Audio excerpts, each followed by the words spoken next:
2, 1. Yo, what's up, guys? It's Timothy here. So there have been tons of Kaladesh spoilers coming out since yesterday. The last one I looked at with Aetherworks Marvel, and I looked at that one at about 2 o'clock. By about 5 o'clock, there were maybe 10, 15 more spoilers, and we're still getting more today. So there are tons coming out. Some of them look like they were just leaked or taken, by a personal camera or something like that. But most of these are official spoilers, and a lot of them are really, really cool. So I'm just gonna go ahead and jump into the first one that came out after I recorded my video yesterday, and that is Gante, Lord of Luxury. This is 2 and double black for a 2/3 legendary creature. It's an Aetherborn rogue, so new creature type there being Aetherborn. It has Death Touch, and it said when he enters the battlefield, look at the top 4 cards of target opponent's library, exile one of them face down, then put the rest on the bottom of their library in a random order. For as long as the card remains exiled, you can look at it, cast it, and spend mana as though it were mana of any type to cast it. So this is really cool. There's a card just like this. I can't remember the name of it. It's from New Phyrexia. Has Shieldred on the art. So if you can think of it, let me know what it is. But just being able to use any card from your opponent's library seems really sweet. And of course, I'm looking at this from a draft perspective. I think the body here is okay, and the Death Touch means it's going to trade with something, but I think it's a little underwhelming as far as that goes. You really need to be grabbing an awesome spell from your opponent's deck. And you still have to pay for it and everything, so you're not getting a free cast, but just being able to grab your opponent's best card out of their deck and cast it virtually whenever you need to is pretty sweet. Plus, it's exiled face down, so your opponent doesn't get to know what you took unless, of course, they look through their library somehow and know their exact deck composition and can figure it out. That's one thing, but in Commander especially, or in Draft, you just get to nab a card and then make it relevant, whatever. So you just get to see everything in their deck, and then you also get to just take their best card. So I think it's pretty sweet. It's a legendary creature. I don't see it making any splashes as an actual Commander, because it is an ETB trigger, so maybe with Displacer it's pretty sweet. But other than that, I think not like an absolute crazy bomb, but definitely a really sweet ability tied to a pretty decent body with Death Touch. Moving on, Pilot Exemplar. This is 1 red and a white for a 3/3, so 3/3 for 3. Those are usually pretty decent. It depends on the format, of course, so they were a little bit less good in Shadows over Innistrad or Triple Shadows, but other formats, 3/3 for 3 is great. This is a Dwarf Pilot. It's a legendary creature. And here we go. Your other Dwarves get +1/+1, and your other vehicles get +1/+1 as long as they're creatures. So for all those people who wanted Dwarf Lord out there, you got it, but I bet you never guessed you were going to get a Vehicle Lord too. In addition to that, whenever Pilot Exemplar becomes tapped, you may pay X. If you do, reveal the top X cards of your library, put all Dwarf and Vehicle cards from among them into your hand, and then put the rest on the bottom of your library in a random order. So by the time I get to the end of this video, you'll have seen probably around 3 to 4 vehicles. I think maybe 1 or 2 Dwarfs in addition to Dipala. But the fact that this just gets to look at for and put all of those cards in your hand is pretty fantastic. Effects like this normally let you just pick up 1 and put it in your hand, but this is pretty sweet, in addition to being a Lord for those cards. So the thing is, it triggers when she becomes tapped. So obviously if you attack with her, if she gets tapped down by some sort of effect, that's one thing. But remember that the crew ability, when you're using the crew ability on a vehicle and turning it into a creature, that requires you to tap a creature or tap a certain number of creatures with a total power equal to the crew number, and that's an easy way to get Dipala tapped. One last thing about this, the Pilot creature type, I believe, is new, and if I read correctly yesterday, the Pilot type means that it has something to do with vehicles, so we'll see a couple other pilots as well, and probably a good number of them in this set, but they're tied to the vehicles very closely. Pretty sweet. Dwarves, I've heard a lot of people ask for Dwarves to come back, but there you go. You get your Dwarf Lord in red-white. Are Dwarves traditionally red-white? I would think red-black, but I know there are some red-white ones from Eventide and block, whatever the other sets in that block of cards. Shadowmoor, I think, had some red-white dwarves. Moving on, Sky Sovereign Console Flagship is a 5-mana, 6/5 vehicle. So remember, when it comes down, it's not a vehicle, or it is a vehicle, but it's not a creature. It doesn't turn into a creature until you use the crew ability. But the crew ability here requires a total power of 3. So you can tap a 3-power creature, or you can tap 3 1/1s. You can tap any number of creatures, but their total power has to be 3 or more. And that turns Sky Sovereign into a creature for the turn. So that's how these vehicles work. They don't usually have an immediate effect on the board because they don't come down as creature types. Notice that on the tagline, they're not creatures, so you can't target them with creature removal unless they've been crewed for that turn. But at any rate, when you crew 3 this thing, I was going to say this guy, but when you crew this flagship, it becomes a flyer, a 6/5 flyer, which is enormous. And whenever it enters the battlefield or attacks, it deals 3 damage to target creature or planeswalker an opponent controls. So keep in mind, even though this isn't a creature when it comes down, it still gets that ability when it comes down. So it's going to bolt something. It's going to bolt a creature or player. You're probably going to get your values worth off of that. So sometimes you're paying 5 mana for this. It comes down. It doesn't really get to attack for a while. But you do still get that bolt off of it. Can't hit players, but dealing 3 to a creature and wiping it off is pretty decent for a 5-mana card and limited at least. And then the fact that you can later turn some of your smaller creatures into a conduit for this to be able to attack, and then it gets to bolt something else when it attacks, in addition to being a 6-power flyer, is pretty insane. So we'll have to see what the artifact removal looks like in this set, and there's bound to be some.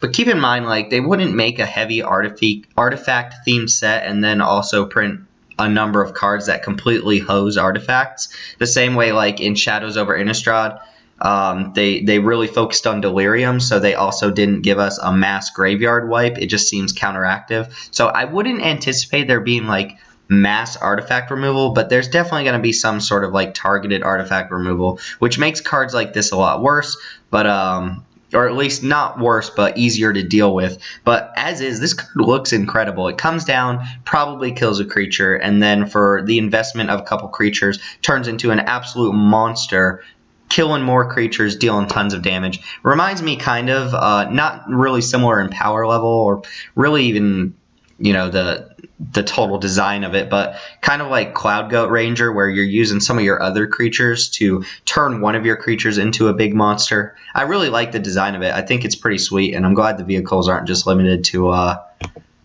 drag racers and pod racers or what have you. But it's a really new idea. It's not something that's really been used before, or at least hasn't been, used to that degree. It's something that you wouldn't really expect out of Magic, like vehicles. So it really takes some time to process. But moving on, Architect of the Untamed is 2 and a green for a 2/3 Elf Artificer Druid. Whenever a land enters the battlefield under your control, you get an energy counter. Remember that the energy counters are tied to you, so there's no way for your opponent to get rid of your energy counters, and the only way that you lose energy counters is by using them for effects like this one underneath, where it says pay 8 energy counters, create a 6/6 colorless beast artifact creature token. That's pretty sweet. On its own, it's not super powerful because you have to hit 8 land drops.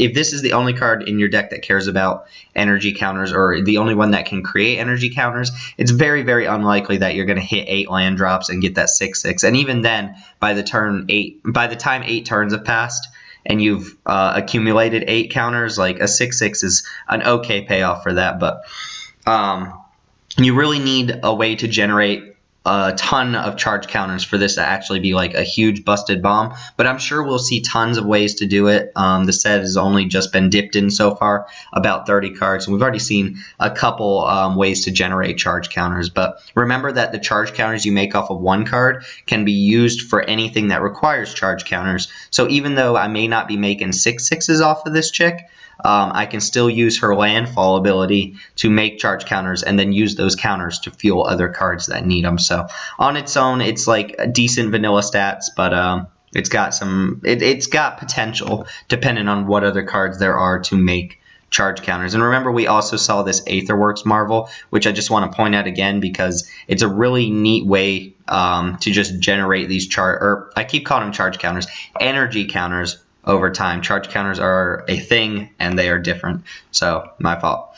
Anyway, moving on. Start Your Engines is 3 in a red for an uncommon sorcery. Vehicles you control become artifact creatures until end of turn. Creatures you control get +2/+0 until end of turn. So this is to vehicles as like Moon Mist is to werewolves. It's just a tribal card, and it sounds really weird saying vehicle tribal, but that's what it is, right?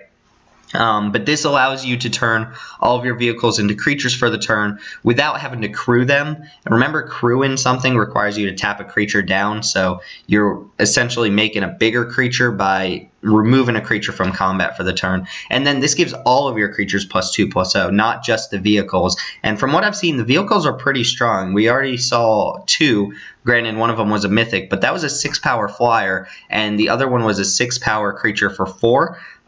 With trample, I believe. So just using Start Your Engines means that that's like an 8-power trampler for the turn. And it's definitely going to get in there. Also, I've noticed some of these vehicles have haste, which makes sense, I guess. But being able to chain like a vehicle into this seems really strong. And then the fact that you're not tapping your creatures down to crew those vehicles means that those creatures are still available to attack, and they also get the +2/0. Means that you can probably deal a good bit of damage off this. If you're just using this as +2/+0, it's awful. For a limited card, an effect like that is definitely not good.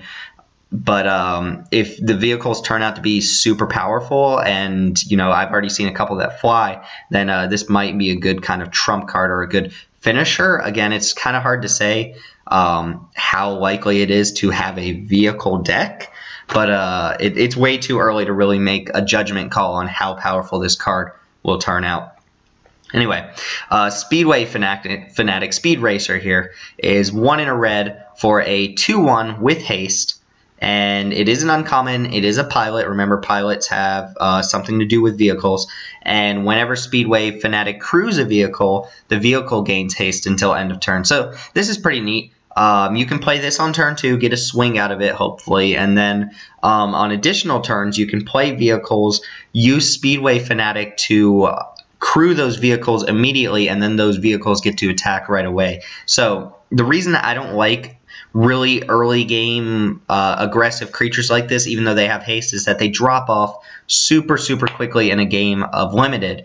You might get 4 damage out of this, which is decent, and then it just stops being a relevant card after a certain point. But the fact that if you have these 6-power vehicles or these flying vehicles that you can continue to get in there, you can use Speedway Fanatic to kind of make those a little bit more relevant. So pretty sweet card. Seems like the type of card that fits really only the theme of vehicles, or if you're just super aggro, then sure, go ahead, but I'm not a big fan of super aggro all-in decks. Speaking of flying vehicles, Sky Skiff is 2 mana for a 2/3 flyer with crew 1. So this is a very simple design for a vehicle, and it shows how using the crew ability lets you design cards that are probably a little bit above power level for typical cards. So if this were just a 2 mana 2/3 flyer for 2/3 flyer for 2 mana, that's obviously absurd for a limited common card, but it does require you to tap another creature down. And another cool thing about crew, very similar to support in Oath of the Gatewatch, is that the creature you tap down to crew the vehicle, it doesn't matter whether they have Summon in Sickness or not. So you're not using the tap ability on the creature. So you can play this on turn 2, and then on the following turn play a creature, and then immediately use that creature to crew Sky Skiff and start getting in there for 2. So I'm not entirely sure how powerful this card is. It looks like it's really strong because 2 mana, 2 power creatures or 2-power flyers are usually pretty good in limited, but the fact that you have to continuously keep another one of your creatures tapped down seems like it is an actual drawback to be able to attack for 2 in the air. It does seem relevant if there's a board stall and you have a way to turn your creatures into damage in the air. But other than that, I'm not entirely sure how this will play out yet. So, again, your thoughts and opinions are great here, because this is a really interesting design where you're using your other creatures as resources to make your stronger creatures relevant in this game. Glintsleeve Artisan is 2 and a white for a 2/2 Dwarf Artificer at common with Fabricate 1. And remember, Fabricate says you can either put X number of 1/1 counters on it or X 1/1 artifact creature tokens onto the battlefield. So Fabricate 1 means you can either make this a 3/3 for 3, which is, again, is decent, or you can make this a 2/2 that comes along with a 1/1 artifact creature token, specifically a servo token. There might be something that cares about that. And that's a pretty decent effect. Being able to just split it up seems really good. A lot of times I would err on the side of 1 and the 1/1 in addition to this 2/2. And another thing is, keep in mind the synergy between Fabricate cards and crew cards or vehicles, because you can use something like Glintsleeve Artisan to generate a token and then use that token to crew your vehicles while still having this 2/2 back to attack and block with. So it's a nice little interaction between the two abilities. I think it's pretty sweet. This is a very simple design, but yesterday I was wondering with Fabricate if you have, like, for instance, Fabricate 2, which we'll see in a second, does that mean you get a 2/2 artifact creature token, or does it mean you get 2 1/1 artifact creature tokens? And the answer to that is you get that number of 1/1 artifact creature tokens. Moving on to Wher Maker. That's one word, so I assume you have to say it fast. Wher Maker. That's 3 mana for an uncommon artifact with 4 tap, create a 1/1 flying Falker creature token. Pretty simple, very similar to something like Jayemda's Tome, which is really not a great card in limited, but the idea is you put this artifact on the battlefield and then you have a mana sink, a way to invest your extra mana into some sort of advantage, whether it's drawing cards or creating tokens. In this case, it's creating 1/1s, which could be decent in the long run. Usually this sort of effect is just a little bit too expensive to be super relevant, but if you have the type of deck that cares about you getting in the air, then sure, go for it. If you have the type of deck that wants you to go wide or you need extra bodies on the battlefield, then sure. My inclination is that this is a little bit on the weak side, the same way something like Jayemda's Tome is a little bit on the weak side nowadays, but I could be wrong about that, and until the set comes out and I've had a chance to really see how fast or slow the format is, then I can't really make a judgment. This type of card is much, much better in a slower environment. So if the limited matches tend to err on the side of people taking their time and trying to figure out what to do and building a board, then Wher Maker seems like it could be the trump card in a lot of those matches. Another mythic here, Rashmi, Eternity's Crafter, 2 green and a blue for a 2/3 legendary elf druid. It is a mythic rare. More Simic Commanders. Love Simic Commanders, right?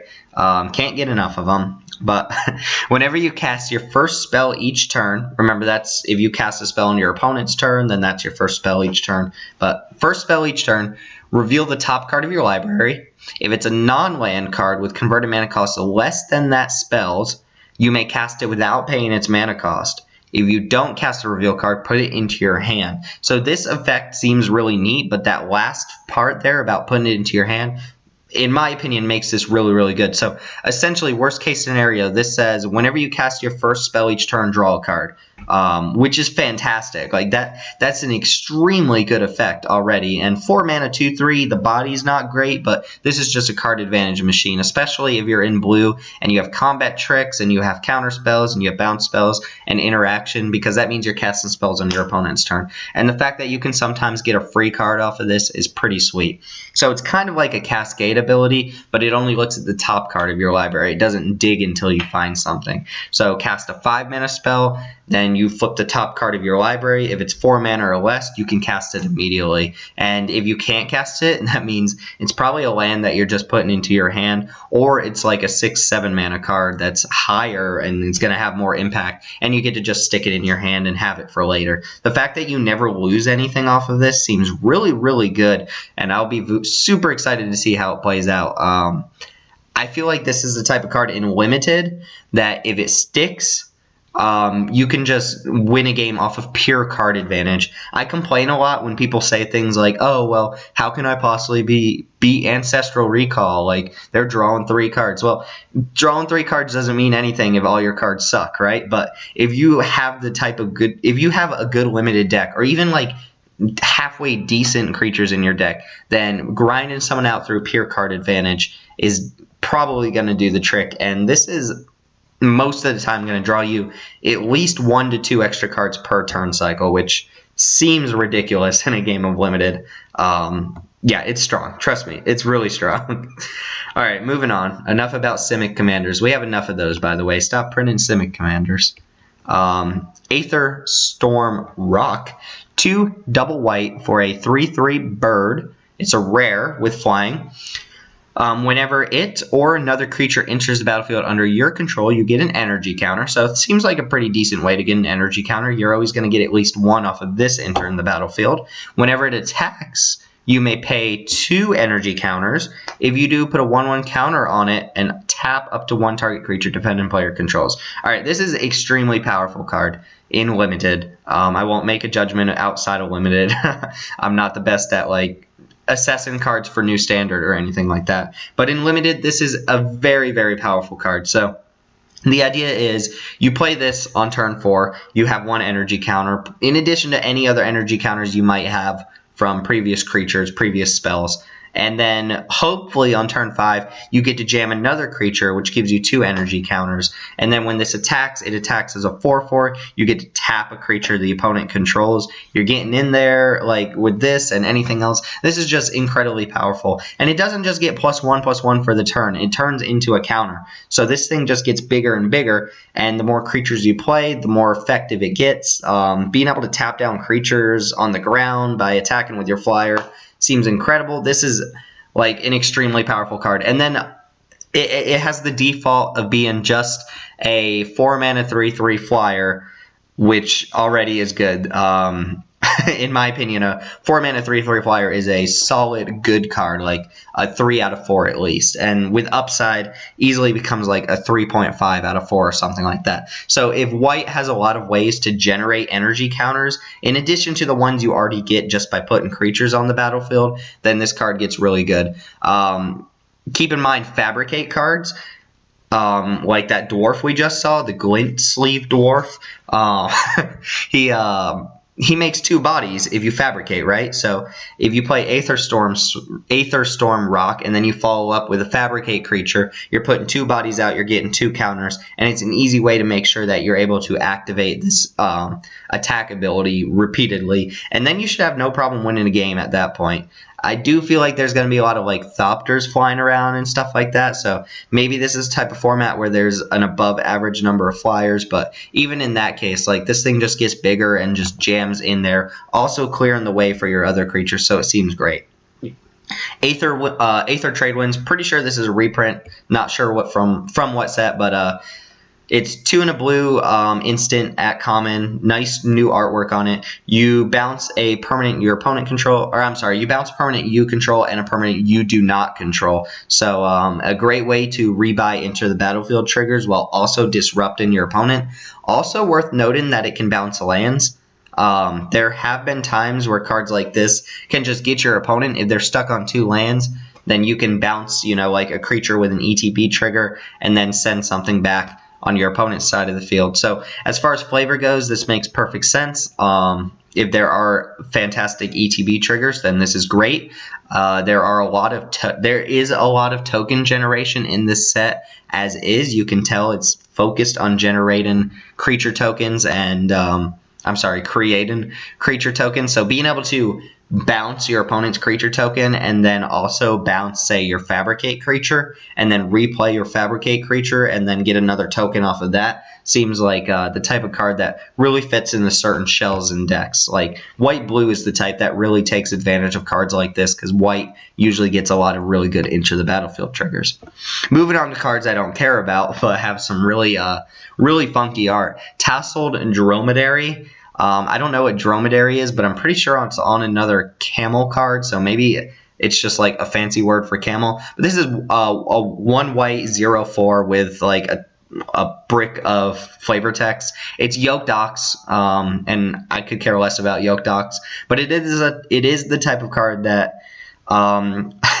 it is the type of card that if there is an aggressive deck, if there is a really fast deck in the format, it's the type of card you would like board into. I would almost never main deck this type of card in pretty much any situation, but go for it. Also really hilarious that you can crew, oh no, actually you can't crew a vehicle with the Dromedary because you have to have at least 1 power to crew one.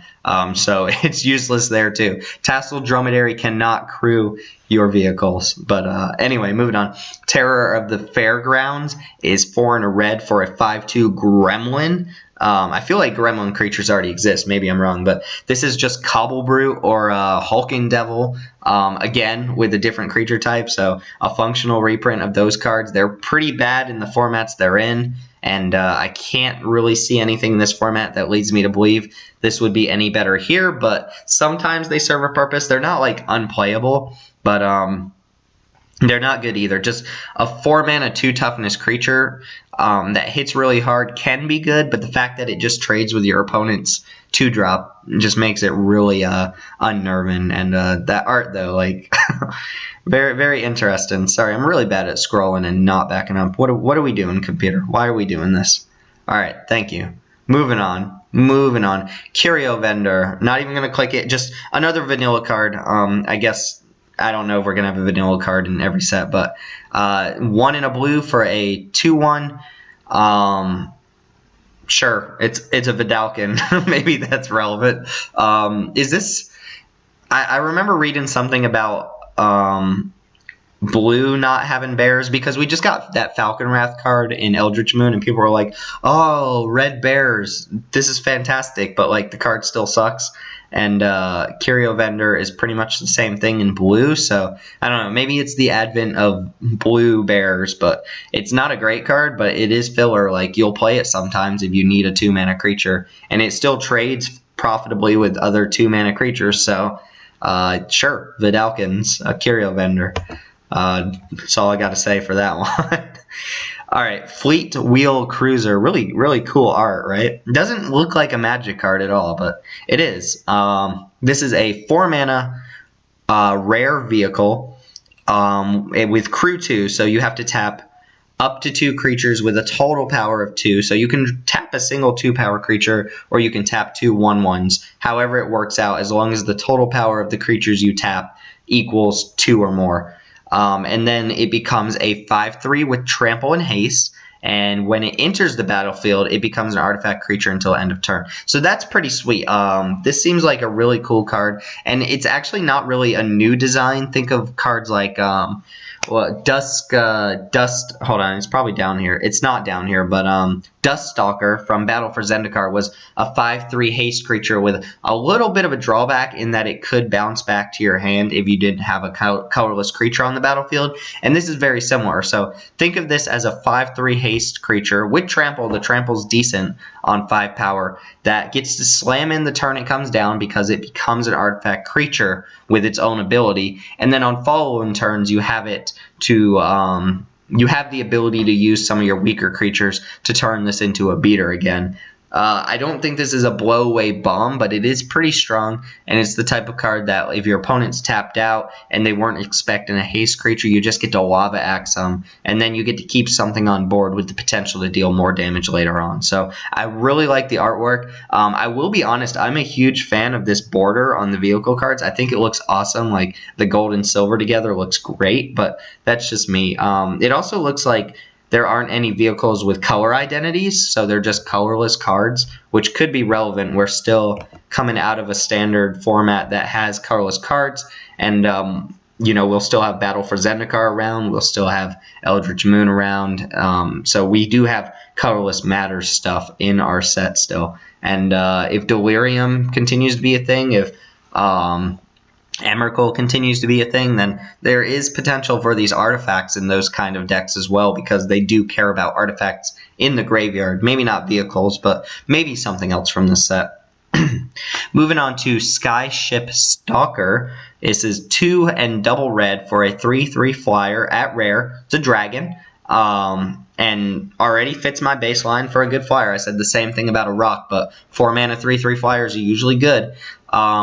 It has fire breathing, so 1 red to get +1/+0. It gains first strike for a red mana, and it gains haste for a red mana. So this is a pretty sweet card. You can hold it until turn 5 and get someone with it, but oftentimes I'd probably be okay just running this out on turn 4, hoping it survives, and then using my mana to pump it or make sure it survives combat with first strike. This is efficient enough of a creature that I think it will fit in every single red deck, and I do find it to be a first pickable card. It just does enough on its own with a solid baseline and then all upside that I think it's pretty strong. And fire breathing on a flyer is a lot better than fire breathing on a land creature. Like the fact that you get to play this on turn 4, and then even if you miss your land drop, just slam your opponent for 8 damage or 7 damage if you missed your land drop on the following turn seems really good, and it could close out a game very, very quickly.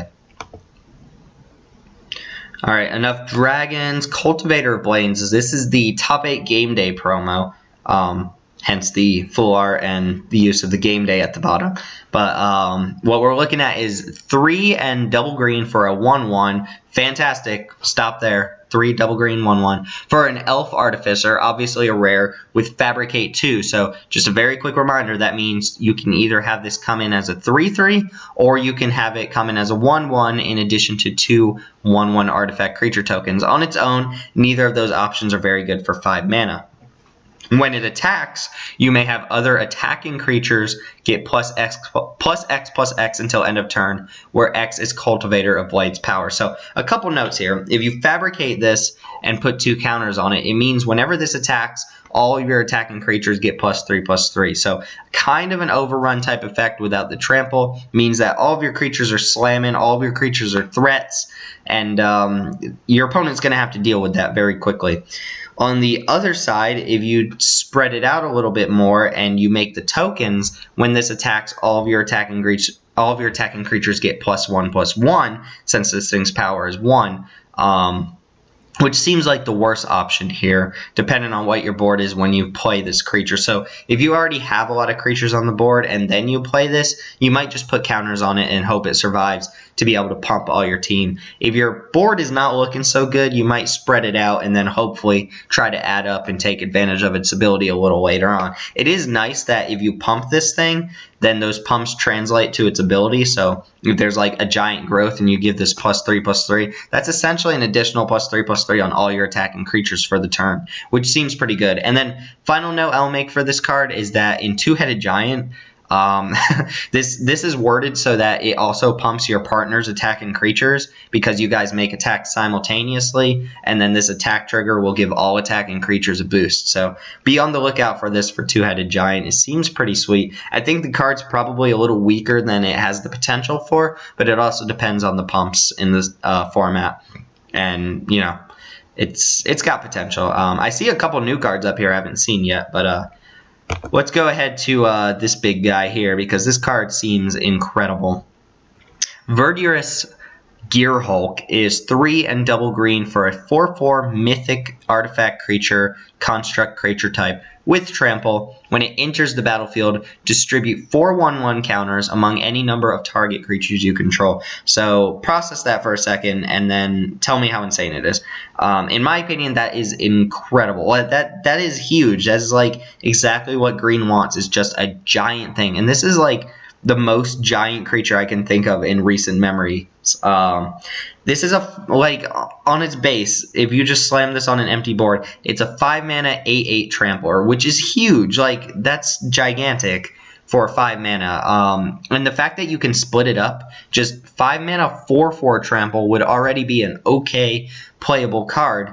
And then the fact that you get to pull off like this Silverheart impression and put like 4 counters on another creature or 2 counters on up to 2 other creatures is insane. So no matter how you look at it, you're adding 8 power to the board for 5 mana, and then like in a game of limited, how do you lose that match? That's incredible rate for 5 mana. If you just curve this, like maybe you even miss turn 1 and 2, you go 3 drop, 4 drop this thing, like you're not going to lose that game under normal circumstances. And then the fact that this is an ETB trigger and you can bounce this or blank it or do all sorts of things, and then you get 4 more counters distributed wherever you want, it's insane. I would even venture to say like this has what it takes to see standard play, because it dodges so much removal. It dodges any damage-based removal. Well, not really, because they can respond to the ETB trigger by killing it. But it just puts so much power on board for such a little rate. And usually in limited, like, big beat sticks like this are already decent. And then giving them trample just makes them, like, even better. So, I don't know. This is a mythic, so please don't let me play against this very often. But, yeah, that card exists, just so you know. It's out there. Anyway, couple more, I think 5 more here. Filigree Familiar is 3 mana for a colorless artifact creature, a fox type creature. Cool. Not a construct. Might be a construct, I don't know.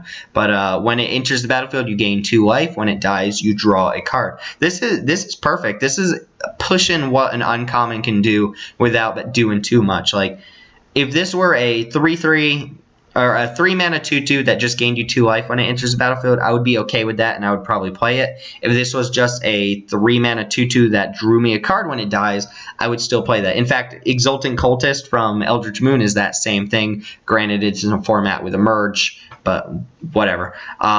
This has enter the battlefield trigger, it has death ability, and it has the stats to be able to trade. Like, this could have easily been like an 0/1 common with the same types of abilities, and it would have been much, much worse. But the fact that it is a body that is relevant and can trade with, you know, a decent number of creatures makes it really good. Does this have potential for standard? If the emerge decks continue to be really popular, then sure, I don't see why not. Similar to Pilgrim's Eye, people are playing Pilgrim's Eye as a way to ensure value off of a card while also having artifacts in the graveyard, and this is very, very similar.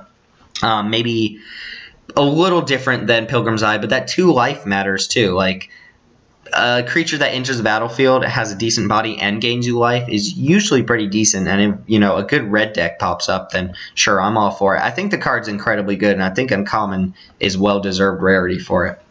Woodweaver's Puzzle Knot, cool name. I really like that name. Is a 2 mana common artifact. When it enters the battlefield, you gain 3 life and get 3 energy counters. For 2 and a green, you can sacrifice it. You gain 3 life and get 3 energy counters. I think this is a perfectly decent card. The fact that it's essentially 2 mana, well, not really. It's 5 mana, gain 6 life, but spread out whenever you need it seems decent. I would err on the side of only playing this if I need the energy counters. If I don't, then just using it for the life gain is probably a little bit worse. But if I need energy counters, this has the potential to get you 6 energy counters by the start of your turn 4. You use this on turn 3, and then you sack it, or I'm sorry, you use it on turn 2, sack it on turn 3. You have 6 energy counters available to you. So, for instance, that elf that we saw that requires you to dump 8 energy counters to make a 6/6. This is the type of card you want to go alongside of it. If you don't need the energy counters, then it's probably a little bit worse. Spending 5 mana to get 6 life over the course of a couple turns is not going to win you a game of limited. Die young, live fast. 1 and a black for a common sorcery. Choose target creature. You get 2 energy counters. Then you may pay any amount of energy counters. The creature gets -1/-1 until end of turn for each energy counter paid this way. Pretty neat. This is a nice little take on the kind of -2/-2 abilities you usually get in sets like this. So think like a dead weight type effect or collective brutality type effect where you're paying 2 mana to -2/-2 something. Except this scales a little bit, so you could use this to get 2 energy counters and then only pay 1 energy counter to -1/-1, like a 3/1, and kill that off. Or if you already have energy counters stored up from something else, you can use this to much greater effect and use, for instance, 5 of the energy counters I've stored up for the entire game to -5/-5 something. So this is the it is a sorcery, but it's the type of card that scales over time, scales with the rest of your cards. And if you have a lot of cards that generate energy counters for you, I would be looking to pick up a lot more of these. I do have to see what energy counter generation looks like as a whole, but I'm willing to bet there's like some common creature that just has tap, get an energy counter. Like it just seems like the perfect thing for these type of things. Maybe even an uncommon, but that seems like pretty decent effect. Oh look, there's that's funny. So I haven't seen these 2 cards yet, and I saw Die Young, and I thought Live Fast, Die Young, but alright, Live Fast, there you go. That was unintentional, I promise. Pretty neat, but Live Fast is 2 and a black for a sorcery. It says you draw 2 cards, lose 2 life, and get 2 energy counters. Alright, so this is a variation of Sign in Blood or Succumb to Temptation most recently. And I'm gonna be honest, this doesn't look great. So Succumb to Temptation is even like okay, but it is instant speed for the same converted mana cost. Granted, it's double black instead of 2 and a black, but even that card I don't like very much. Again, if I really want energy counters, then maybe this is really good. And it does seem like I would probably play at least the first one in my deck, but I'm not super impressed with it at 3 mana. If it gave me maybe 1 energy counter or drew me a card and didn't lose me life or something like that, then maybe, but 3 mana is not where I want for this sort of effect. I don't think I want to pay more than 2 mana in black for this sort of effect without some sort of card selection. So I'll play Sign in Blood anytime, but I really need those energy counters. I'm not sold on that one. Oh, look, another one. We'll get to that in a sec. It like literally just came up. And then this guy here is Territorial Devourer. It is a 2/2 gremlin for 3 and a red with trample. And whenever you gain 1 or more energy counters, Territorial Devourer gets +2/+2 until end of turn. Alright, so very similar to like landfall creatures that get a big boost for the turn. I wasn't a big fan of those, so the card that's coming to mind here is something like Valakut Predator, which was a 2 mana 3/3 that got +2/+2 whenever a land entered the battlefield. And a lot of people thought that card was really amazing. I thought it was really bad. But in a dedicated landfall deck, it was good because there were times where you could get multiple lands on the battlefield, triggered the ability multiple times. This one's a little bit different because if you use a card that gains you 2 energy counters, this only gets +2/+2 once. But if you have multiple effects that gain you energy counters separately, for instance, different tap abilities or something like that, then this has the potential to get even bigger boosts. So if a card like I just mentioned exists where it has a tap ability and you gain energy counters, then this is the type of card that you would want. And the fact that this is a rare leads me to believe that there will be cards that generate energy counters just by tapping or attacking or doing something like that. So otherwise, this is a really underwhelming rare, and you need to be like super dedicated to making energy counters. But again, I'll come back to this card when I know what the rest of the set looks like. And then we just got another mythic up here, so let's go ahead and look at that. See, yep, there is a translation. So, all right, incoming bad translation. Oh, please tell me this is the actual printed translation of the card. Demon of Shady Schemes. Yes, I am the demon of Shady Schemes. Fear me. All right, so worst name ever, but that is just a rough translation there. Anyway, 3 and triple black. So you're not splashing this guy. 3 and triple black for a 5/5 flying demon. When Straight face. Alright. When Demon of Shady Schemes enters the battlefield, all other creatures get -2/-2 until end of turn. Okay, so infest on a big 5/5 flyer. Whenever another creature dies, gain an energy counter. Okay, so the -2 is probably going to kill a couple creatures. You'll probably get a couple energy counters when it comes down. And then you can pay 2 and a black and 4 energy counters. Put target creature card from a graveyard onto the battlefield tapped under your control. Alright, that is good. Those are some really shady schemes right there. This is really good.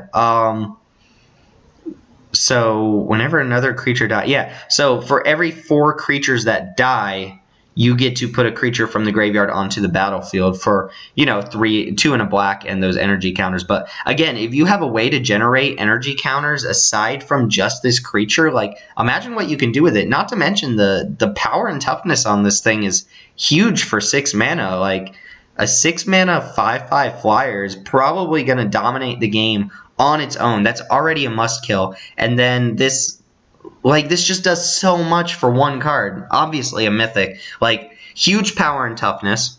-2s everything when it comes down. Gives you energy counters that can be used for any of your cards that need them. Whenever any creature dies, and then also reanimates creatures for 4 energy counters. That's 4 things, and all of those things seem good. Like, this is incredible. Like, shady schemes indeed.